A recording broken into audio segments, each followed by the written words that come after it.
9ஆம் சங்கீதம் 14-15 வசனங்கள். நீ தேவனுக்கு ஸ்தோத்திர பலியிட்டு உன்னதமானவருக்கு உன் பொருத்தனைகளை செலுத்தி ஆபத்து காலத்தில் என்னை நோக்கி கூப்பிடு. ஆண்டவர் சொல்லுகிறார், நீ உன் தேவனுக்கு ஸ்தோத்திர பலியிட்டு உன்னதமானவருக்கு உன் பொருத்தனைகளை செலுத்தி ஆபத்து காலத்தில் என்னை நோக்கி கூப்பிடு. 15ஆம் வசனத்தினுடைய தொடர்ச்சி 14ஆம் வசனத்துல முதலாவது எழுதப்பட்டிருக்கிறது. 14-15 2 வசனத்தை சேர்த்து தான் வாசிக்கணும்.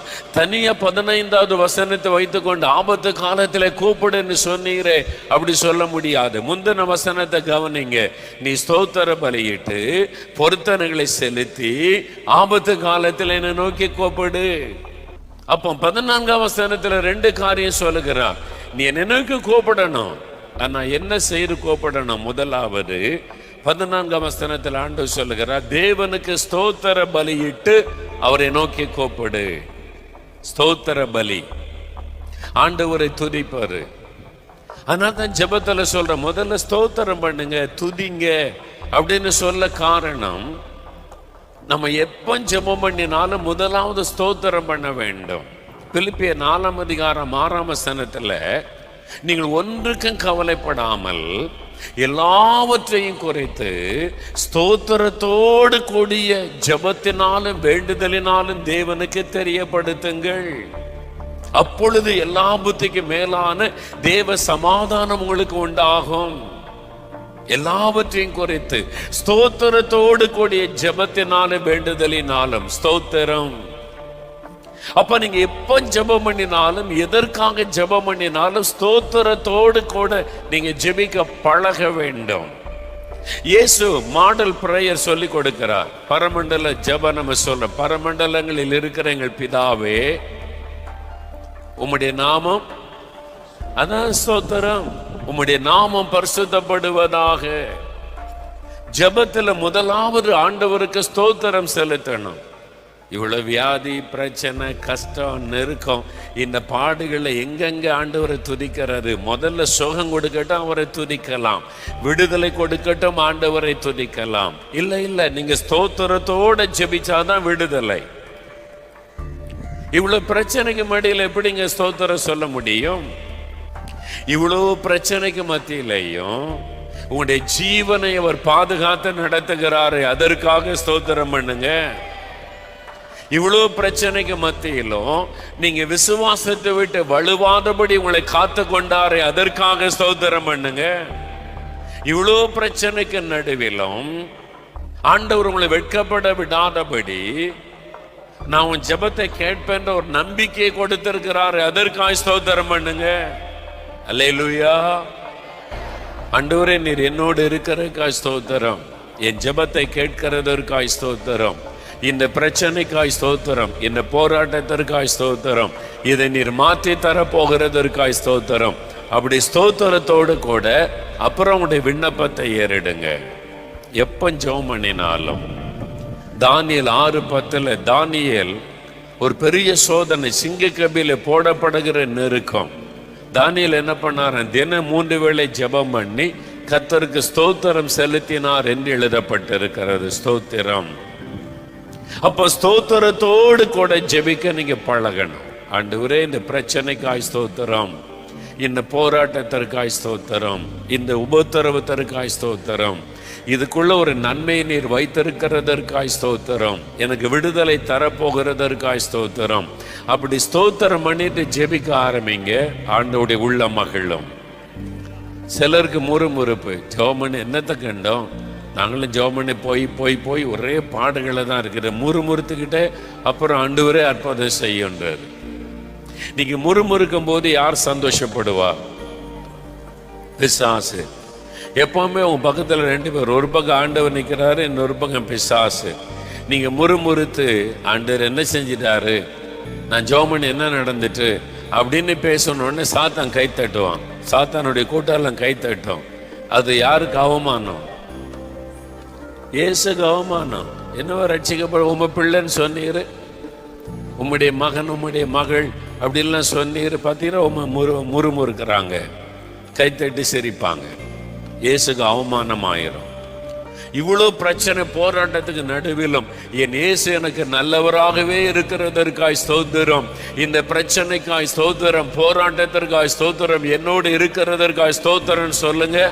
சாத்தான் வெட்கப்பட்டு போவான், தேவதூதெல்லாம் கை தட்டுவாங்க. அல்லேலூயா. ஆண்டவர் பெருமையா சொல்வார், பாரு என் பிள்ளை எவ்வளவு உபத்திரம் வந்தாலும் என் பிள்ளை என்ன முறுமுறுக்க மாட்டாள், எனக்குள்ள சந்தோஷமா இருப்பாங்க அப்படின்னு இயேசு சந்தோஷப்படுவார். அப்போ உடனே ஆண்டவர் அற்புதம் செய்வார். ஆமென். அப்போ என்ன நடந்தாலும் ஆண்டவரை துதிக்க பழகணும். அல்லேலூயா சொல்லுங்க. அப்போ பரீட்சையில வெற்றி பெற்றாலும் ஸ்தோத்திரம், தோல்வி அடைஞ்சாலும் அவங்க தான் உண்மையான விசுவாசி. தோல்வி அடைஞ்ச உடனே நான் தற்கொலை பண்ணி செத்துறேன், எனக்கு ஏன் மார்க் கொடுக்கல, நான் ஜெபம் பண்ணலையா, அப்ப ஆண்டவருக்கு மேல அன்பே இல்லைன்னு சொன்னா நீ விசுவாசியே இல்லை. சும்மா மார்க்குக்காக ஆண்டவரை தேடுற ஆளு. உனக்காக உயிரையே கொடுத்திருக்காரே, உனக்காக ரத்தமே சிந்தி இருக்கிறாரே, அவர் தவறு செய்வாரா? நல்லா படிச்ச உண்மைதான், நல்ல ஜெபம் பண்ண உண்மைதான், 2 மார்க்கு குறைஞ்சு போச்சு, இந்த 2 மார்க்கு குறைஞ்சு போனதற்காக ஸ்தோத்திர ஆண்டவரேன்னு சொல்லு. அதுக்குள்ள ஒரு நன்மையை கர்த்தர் வைத்திருப்பார். ஆமென். அவர் சகலத்தின் நன்மைக்கு ஏதுவாய் நடத்துகிற தேவன். அதனால எல்லாவற்றிற்கும் ஸ்தோத்திரம் சொல்லுங்க, ஸ்தோத்திரத்தோட ஜெபம் பண்ண பழகுங்க.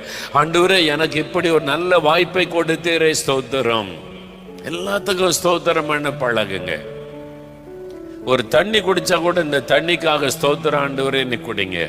சாப்பாடு உட்கார்ந்து அந்த சாப்பாட்டுக்காக ஸ்தோத்திர ஆண்டவரேன்னு சொல்லுங்க. எத்தனை பேருக்கு சாப்பாடு கொடுத்து வைக்கல, உங்களுக்கு அந்த சாப்பிடக்கூடிய அந்த நல்ல ஆரோக்கியத்தை, அந்த பாக்கியத்தை கர்த்தர் தந்திருக்கிறார். ஆண்டவரே துதிங்க. இந்த வீட்டுக்காக ஸ்தோத்திர ஆண்டவரேன்னு சொல்லுங்க. ஒரு பஸ்ல ஏறினீங்கன்னா இந்த பஸ் எனக்கு பிரயாணம் பண்ண கொடுத்தீரே உமக்கு ஸ்தோத்திரன்னு சொல்லுங்க ஆண்டவர்கிட்ட. நான் அப்படி ஒவ்வொன்றுக்கும் ஆண்டவரை துதிப்பேன். ஒவ்வொரு சின்ன சின்ன சின்ன காரியத்துக்கும் ஆண்டவரை துதிக்க பழகுங்க. பிரயாணத்துல போறீங்க, பஸ்ல கொஞ்ச தூரம் போனோன்னே இதுவரை பத்திரமா கொண்டு வந்தீர ஸ்தோத்திரன்னு துதிங்க. அடுத்தாப்புல உங்களை பத்திரமா கர்த்தர் கொண்டு போவா. எல்லாத்துக்கும் ஸ்தோத்திரம் சொல்லுங்க. ஆண்டவரே எதுக்காக ஸ்தோத்திரம், எனக்கு நல்ல நண்பர்களை தந்திருக்கிறீரே உமக்கு ஸ்தோத்திரம். ஒவ்வொன்றுக்கும் ஆண்டவருக்கு நன்றி ஸ்தோத்திரம் சொல்லி ஜெபிக்க பழகுங்க. ஸ்தோத்திரத்தோடு கூடிய ஜெபம், முறுமுறுத்துக்கிட்டே ஜெபம் பண்ணக்கூடாது. ஆண்டவரை குறை சொல்லிக்கிட்டே ஜெபம் பண்ணக்கூடாது. ஸ்தோத்திரத்தோட ஜெபிக்கணும். அப்போ ஆண்டவர் உங்களுக்கு விடுதலை தருவார். ஆமென். அல்லேலூயா. மூன்றாவதாக கடைசியாக ஆண்டவர் சொல்றாரு, உன் தேவனுக்கு ஸ்தோத்திர பலியிட்டு உன்னதமானவருக்கு உன் பொருத்தனைகளை செலுத்தி கர்த்தரை நோக்கி கூப்பிடு. பொருத்தனைகளை செலுத்தி கூப்பிடணுமா? பொருத்தனை, உன் பொருத்தனைகளை செலுத்தி கர்த்தரை நோக்கி கூப்பிடு.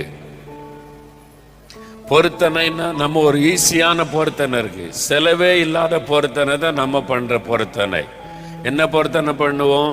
ஆண்டவரே எனக்கு சுகம் கொடுத்துட்டா நான் அடுத்த மாசம் திறப்பின் வாசல் ஜெபத்தில் வந்து சாட்சி சொல்லிடுவேன். அதுக்கு ஏதாவது செலவு இருக்குதா? செலவே இல்லாத பொருத்தனை தான் நம்ம பண்றோம். விவரமான பொருத்தனை பண்ற, நான் சாட்சி சொல்லிடுவேன் மேடையில் ஏறி, அவ்வளவுதான். இந்த மாதிரி பொருத்தனை அல்ல. அன்னாள் ஒரு பொருத்தனை பண்ற பாருங்களேன். 1 சாமுவேல் 1:11 வாசிக்க கேட்போம். சேனைகளின் கர்த்தாவே, தேவரீர் உம்முடைய அடியாளின் சிறுமையை கண்ணோக்கி பார்த்து உம்முடைய அடியாளை மறவாமல் நினைத்தருளி உமது அடியாளுக்கு ஒரு ஆண் பிள்ளையை கொடுத்தால் அவன் உயிரோடு இருக்கும் சகல நாளும் நான் அவனை கர்த்தருக்கு ஒப்பு கொடுப்பேன். அவன் தலையின் மேல் சவரகன் கத்தி படுவதில்லை என்று ஒரு பொருத்தனை பண்ணினாள். அன்னாள் ஒரு ஜெபம் பண்ணுகிறாள். தேவ சமூகத்தில் அழுது ஜெபம் பண்ணுகிறா, ரொம்ப மனதை ஊற்றி ஜெபம் பண்ணுகிறாள். என்ன அவளுக்கு ஒரு நிந்தை, அவளுடைய சக்களத்தினால் உண்டான நிந்தை, குழந்தை இல்லாததுனால ஒரு நிந்தை, அவளுடைய பரிகாசம் பண்ணப்பட்டு நிந்திக்கப்பட்டு சிறுமைப்பட்ட நிலைமையில போய் ஆண்டவரிடத்துல ஜெபம் பண்ணுகிறாள். அப்போ ஒரு பொருத்தனை பண்ணுகிறாள்.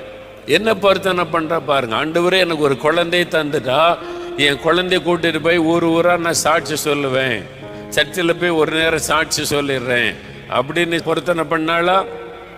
நம்ம அப்படிதான் பொருத்தனை பண்ணோம். குழந்தைய கொண்டு போய் மேடையில் போய் சாட்சி சொல்லிடுவோம் ஆண்டவரே. செலவே இல்லை பார்த்தீங்களா? ஆனா அன்னாளுடைய பொருத்தனை கவனிங்க. ஒரு ஆண் பிள்ளையை கொடுத்தால் அந்த ஒரு ஆண் பிள்ளையை நான் உமக்கே கொடுத்து விடுவேன். அல்லேலூயா. ஒரு ஆண் பிள்ளையை நீர் கொடுத்தால் அந்த ஒரு பிள்ளையை நான் உமக்கே தந்து விடுவேன். நீர் கொடுக்கிற அந்த ஆசீர்வாதத்தை நான் உமக்கே கொடுத்து விடுவேன். அப்ப அவளுடைய உள்ளத்தினுடைய வேதனை என்ன? அவள் மலடி என்று நிந்திக்கப்படுகிறாள், பரிகாசம் பண்ணப்படுகிறாள். அந்த நிந்தை மாறினால் போதும், அதுக்காகத்தான் ஜெபம் பண்ணுகிறாள். இந்த நிந்தை மாறணும். அதனால் அவள் ஒரு பிள்ளையை தாரும், அதை உமக்கே தந்து விடுகிறேன். 2 கேட்டுக்கலாம் இல்ல, ஆண்டவரே 2 பிள்ளையை தாரும், 1 உமக்கு 1 எனக்கு அப்படின்னு ஜெபம் பண்ணி இருக்கலாம். 2 பிள்ளையை தாரும், ஒரு பிள்ளை உமக்கு கொடுப்பேன், ஒரு பிள்ளையை நான் வளர்த்துக்கிறேன். அண்ணா அப்படி சொல்ல, ஒரு ஆண் பிள்ளையை தாரும், அதை உமக்கே தந்துடுறேன். ஆண் பிள்ளை என்று குறிப்பா கேட்கிறா பாருங்க. அப்போ அண்ணாளுக்கு பெண் பிள்ளை என்ன பிடிக்காதா? அப்படி கிடையாது. பெண் பிள்ளைகளை கொண்டு போய் ஆலயத்தில் விட முடியாது ஊழியத்துக்குன்னு. ஆண் பிள்ளைன்னா தான் சர்ச்சில் கொண்டு விட முடியும் அந்த ஆலயத்தில் ஊழியத்துக்காக. பெண் பிள்ளைகள் போய் ஆலயத்தில் ஊழியம் செய்ய முடியாது. அதனால தான் கேட்கிறா, ஒரு ஆண் பிள்ளையை தாரும், அதை உமக்கே நான் தந்துருவேன். சொன்ன மாதிரியே பொருத்தனையை நிறைவேற்ற அந்த பிள்ளை பால் மறந்த உடனே கொண்டு வந்து ஏலிகிட்ட கொண்டு வந்து, இது கத்தர் கொடுத்த குழந்தை, நான் பொருத்தனை பண்ண குழந்தை, ஊழியத்துக்கு வைத்து கொடுங்கள் என்று கொடுத்து விட்டாள். எல்லாரும் அறிந்த ஒரு சம்பவம். அவள் பொருத்தனை பண்ணி ஜெபம் பண்ணினாள். பாருங்களேன், ஒரு ஆண் பிள்ளையை தாரும், உமக்கே தந்துடுறேன். ஆண்டவர் என்ன பண்ணாரு? ஒரு ஆண் பிள்ளையை முதலாவது கொடுத்தார். அதோடு நிறுத்திட்டாரா? நீங்க தொடர்ந்து வாசித்து பாருங்க. 2ஆம் அதிகாரத்துல அன்னாளுக்கு ஆண்டவர் பல குழந்தைகளை கொடுத்தார். அல்லேலூயா, அல்லேலூயா. பொருத்தனையை நிறைவேற்றின உடனே கர்த்தர் அன்னாளை ஆசீர்வதிக்க ஆரம்பித்து விட்டார். பொருத்தனை பண்ண கரெக்டா நிறைவேற்றணும். சிலர் எல்லா ஜபத்திலையும் பொருத்தனை, எல்லா கூட்டத்திலையும் பொருத்தனை பண்ணிடுவாங்க, அப்புறம் இவங்களே மறந்துடுவாங்க என்ன பொருத்தனை பண்ணு.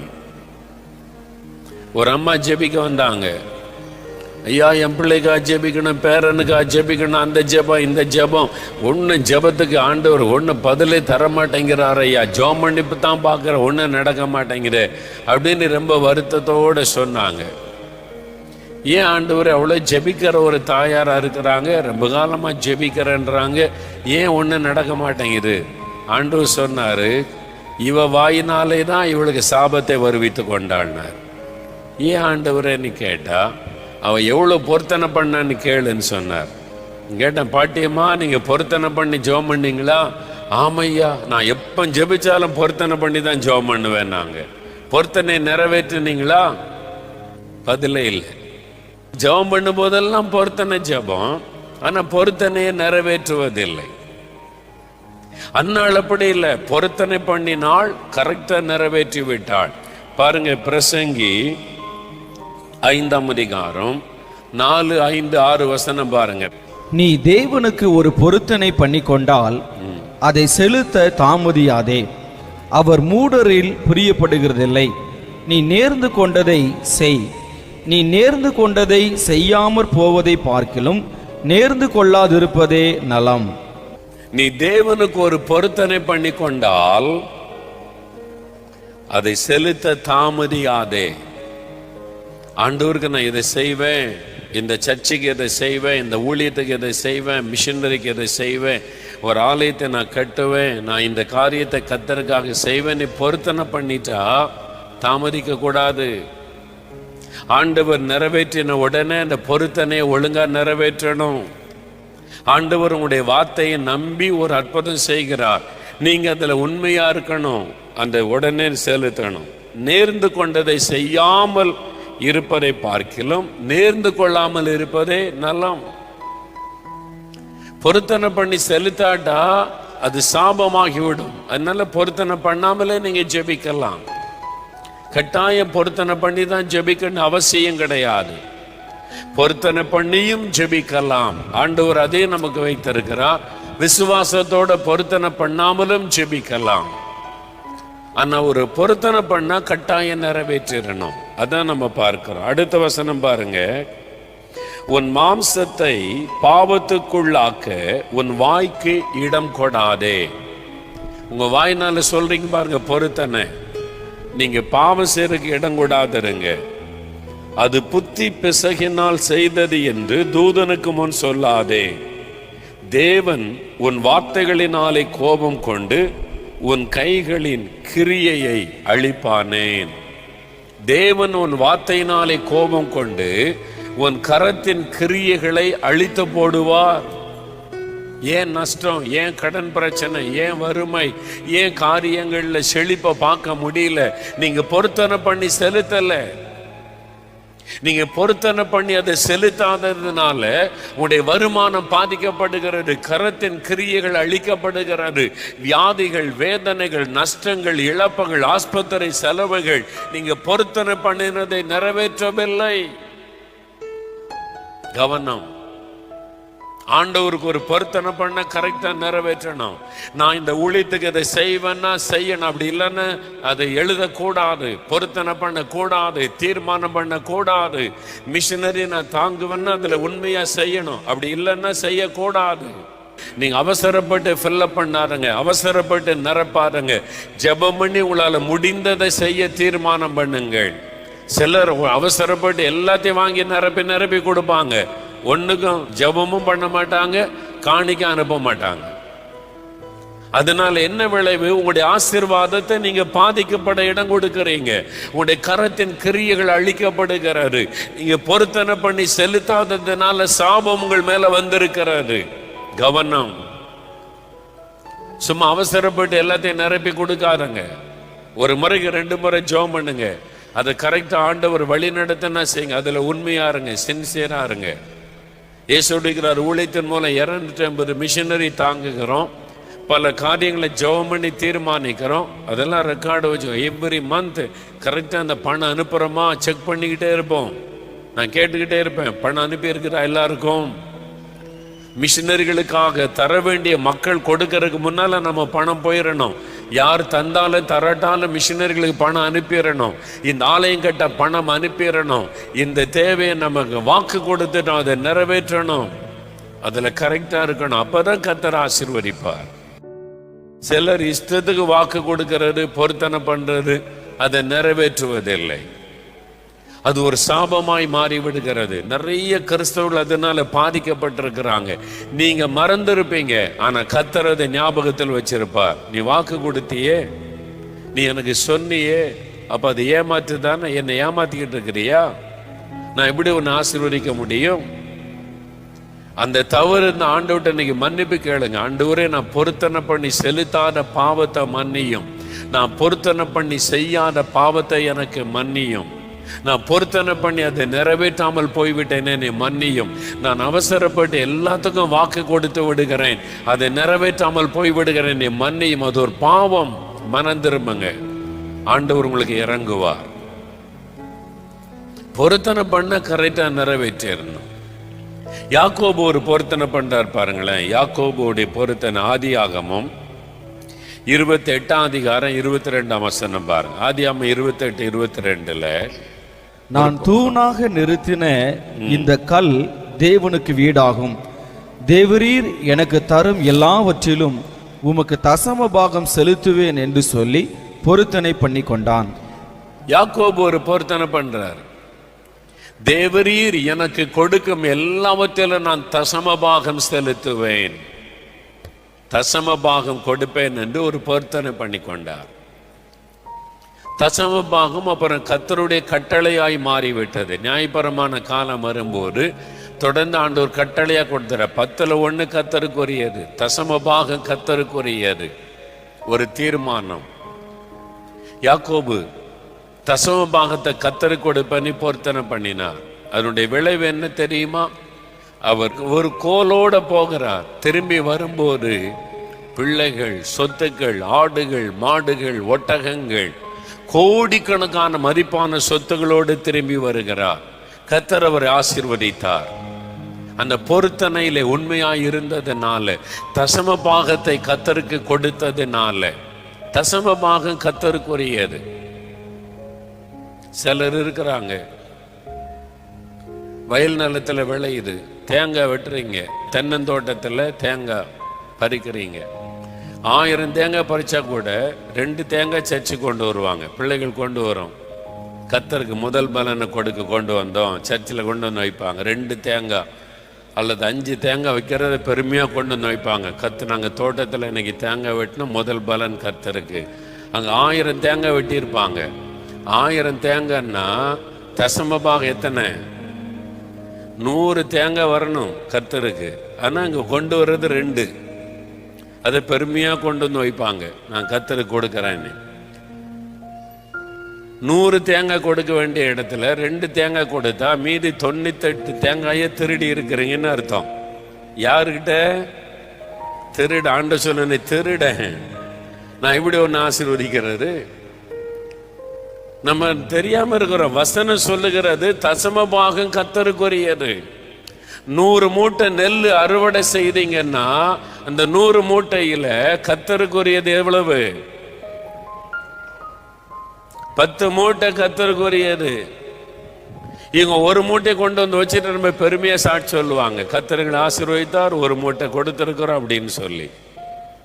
மீதி 9 மூட்டை திருடி இருக்கிற கர்த்தர் சொல்லுவார், நீ திருடன், கள்ளன், நீ திருடன் இருந்துகிட்டு என்கிட்ட வந்து நடிக்கிறியா? இதான் ஆசீர்வாதம் இல்லை நிறைய பேருக்கு. தசம பாகம் கர்த்தருக்குரியது. அது வயல் நிலத்துல இந்த நெல்லா இருக்கலாம், தென்னந்தோட்டத்தில் இந்த தேங்காவா இருக்கலாம், அல்லது உங்களுடைய பழத்தோட்டத்தில் இந்த பழங்களாக இருக்கலாம், நீங்க வாங்குற சம்பளமா இருக்கலாம், உங்களுடைய வியாபாரத்தில் உண்டாகிற வருமானமா இருக்க. லாபத்தை கணக்கு பார்த்து அந்த லாபத்துல 10ல் 1 கர்த்தருக்குரியது. 10,000 ரூபாய் சம்பளம் வாங்கினீங்கன்னா கர்த்தருக்குரியது எவ்வளவு? 1000 ரூபா. ஆனா இவங்க 100 ரூபா காணிக்கு வச்சுட்டு ரொம்ப பயபக்தியா வருவாங்க. 1000 ரூபா ஆண்டவர் பாப்பார், நீ என் பணத்தை திருடிட்டு சர்ச்சில் வந்து பயபக்தியா முழங்கால் போட்டு ஜெபம் பண்றியா? இதான் ஆசீர்வாதம் இல்லை நிறைய கிறிஸ்தவ குடும்பங்கள்ல. உங்களுடைய பிசினஸ்ல கணக்கு போன லாபம் வரவு எவ்வளவு, செலவு எவ்வளவு, மிஞ்சின லாபம் எவ்வளவு கணக்கு போட்டு லாபத்துல 10ல் 1 கர்த்தருக்கு. யாக்கோபு அவன் பொருத்தனை பண்ணி, நான் தசம பாகத்தை கர்த்தருக்கு கொடுப்பேன். தசம பாகம் கர்த்தருக்குரியது. வருமானத்துல செலவெல்லாம் கழிச்சிட்டு அந்த மிஞ்சின லாபத்துல தசம பாகம் கர்த்தருக்குரியது. அப்படி கொடுக்காட்டா அது திருடு. அது கர்த்தரை ஏமாத்துறதுன்னு அர்த்தம், கர்த்தர்கிட்ட திருடுறதுன்னு அர்த்தம். மல்கியா 3 அதிகாரத்தில் சொல்றார், நீங்கெல்லாம் என்னை வஞ்சிக்கிறீங்க. எதனால வஞ்சிக்கிறோன்னா தசம பாகத்துல காணிக்கையிலையும். அதனால கவனமா இருக்கணும். நம்ம பொருத்தனை பண்ணா கரெக்டா செலுத்தணும். தசம பாகம்னா 10ல் 1 தசம பாகம் கரெக்டா கர்த்தருக்கு செலுத்தணும். லட்ச லட்சமா வருமானம் வரும். 1000 ரூபாய் காணி கொடுத்துட்டு ரொம்ப பெருமையா சொல்லுவாங்க, நானும் ஒரு மிஷினரி தாங்குறேன். ஒழுங்கா நீங்க தசமமாக கொடுத்தா உங்க மூலமா 10 மிஷினரி அனுப்பலாம். ஆனா ஒரு மிஷினரி அனுப்பிட்டு நாங்களும் மிஷினரி தாங்குறோம்னு சாட்சி சொல்லிக்கிட்டே இருப்பீங்க. கர்த்தர் பார்த்துக்கிட்டே இருப்பார். ஒரு நாள் அந்த ஆசீர்வாதம் எல்லாம் குறைய ஆரம்பிக்கும். ஏன் நமக்கு இது நடக்குது? ஏன் இந்த ஆசீர்வாதம் இல்லை? ஏன் விடுதலை இல்லை? யோசித்து பாருங்க. ஆண்டவர் சொல்றார், பொருத்தனை கரெக்டா இருக்கணும். கர்த்தருடைய வசனத்தின்படி நம்ம ஒப்பு கொடுக்கணும். வசனத்தின்படி வாழ அர்ப்பணித்து கொள்ளணும். தசம பாகம் கர்த்தருக்குரியது என்பதில் கவனமா இருக்கணும்.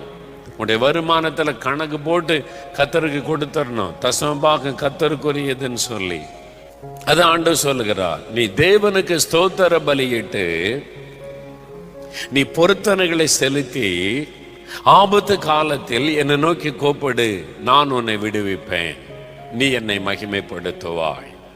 கர்த்தர் வாக்கு மாறாதவர், சொல் தவறாதவர். இன்றைக்கு ஆண்டவரிடத்தில் சொல்லுங்க, ஆண்டவரே நான் உமக்கு ஸ்தோத்திர பலிகளை ஏறெடுக்கிறேன், நான் பொருத்தனைகளை கரெக்டாக நான் செலுத்துகிறேன், இந்த ஆபத்து நேரத்தில் கூப்பிடுகிறேன், எனக்கு ஒரு விடுதலை வேணும். இன்றைக்கு நீங்க கூப்பிடும் போது அற்புதம் நடக்க போகிறது. இப்பொழுது அற்புதம் நடக்க போகிறது.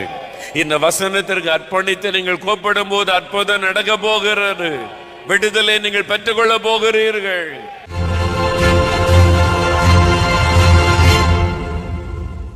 பிரியமானவர்களே, இயேசு கிறிஸ்துவின் நாமத்தில் நான் உங்களை வாழ்த்துகிறேன். ஆண்டவர் இந்த செய்தியின் மூலம் உங்களோடு பேசி இருக்கிறார். ஆபத்து காலத்தில் நோக்கி கூப்பிடு, நான் உன்னை விடுவிப்பேன். உங்களுக்கு வாக்கு கொடுத்து விட்டார். நீ எந்த ஆபத்தில் இக்கட்டில் இருந்தாலும் இன்றைக்கு உங்களுக்கு விடுதலை. ஆண்டவர் இந்த விடுதலை கொடுத்து உங்களை மகிழ பண்ண போகிறார். நீங்க வேணா பாருங்க, அற்புதமான மாற்றத்தை காண்பீங்க. ஆனா நீங்க அவரை நோக்கி கூப்பிடணும். அதான் ஆண்டவர், என்னை நோக்கி கூப்பிடு, என்னை நோக்கி ஜெபம் பண்ணு, பிரார்த்தனை பண்ணு அப்படின்னு ஆண்டவர் சொல்றார். இயேசுவே என்றவுடைய நாமத்தை சொல்லி கூப்பிடுவாரு. கூப்பிடும்போது ஸ்தோத்திர பலியிட்டு என்னை நோக்கி கூப்பிடுன்னு சொல்லி சங்கீதம் 50:14 ஆண்டவர் சொல்லி இருக்கிறார். நாம் ஜெபிக்கலாம். தகப்பனே, உம்முடைய வாக்குத்தத்தத்தை நாங்கள் விசுவாசிக்கிறோம். ஆபத்து காலத்தில் என்னை நோக்கி கூப்பிடு, நான் விடுவிப்பேன் என்று வாக்கு கொடுத்ததை விசுவாசிக்கிறோம். இதோ இந்த குடும்பம், இந்த சகோதரன், இந்த சகோதரி, இந்த பிள்ளைகள் ஆபத்தான நிலைமையில் இருக்கிறாங்கப்பா. அவர்களோடு சேர்ந்த நானும் ஜெபிக்கிறேன். நீர் இந்த ஜெபத்தை கேட்டு அற்புதம் செய்ய போகிறதற்காய் ஸ்தோத்திரம். ஸ்தோத்திரத்தோடு கூட நாங்கள் இப்பொழுது ஜெபிக்கிறோம். இதோ இந்த பிள்ளைகளுடைய வாழ்க்கையில இந்த போராட்டங்கள் விலகட்டும் இயேசு கிறிஸ்துவின் நாமத்தினால். ஒரு விடுதலை வரட்டும் இயேசு கிறிஸ்துவின் நாமத்தினால். அவருடைய மனதில் இருக்கிற பயங்கள், துக்கங்கள், வேதனைகள் இப்பொழுதை மறையட்டும் இயேசுவின் நாமத்தில்.